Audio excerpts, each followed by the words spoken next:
In comparison to, say, just over a year ago, or since the last elections and the cholera crisis itself, there has definitely been a situation, improvement in the situation, not just on the humanitarian side, but in general, in terms of safety and security, the whole environment. There's been a change.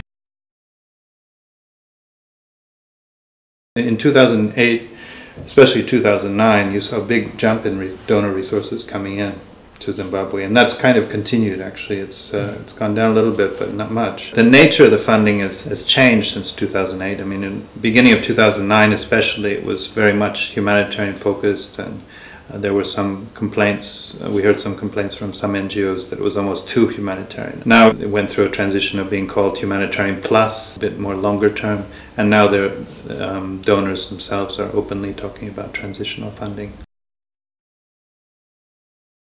One is the possibility of an outbreak of violence. It could be around elections, it could be some other trigger that sets that off. You know, it's happened in Zimbabwe before, it could happen again, so that's one thing to be concerned about. The other is the ongoing food security issues. Last year they distributed food for 7 million persons.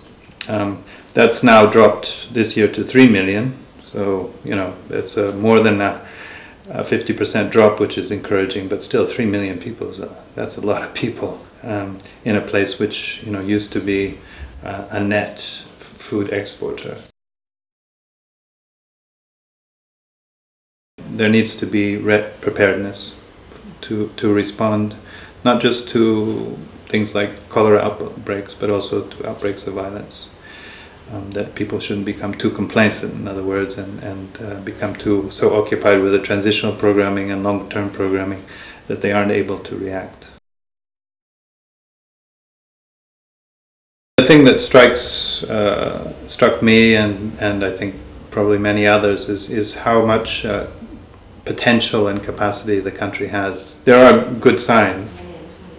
You know, if you read the press, there is open criticism of both sides of the government. You know, it seems to be a free press now. If you talk to people, they'll talk openly, and they give some very good analysis. The context suggests that things will get better.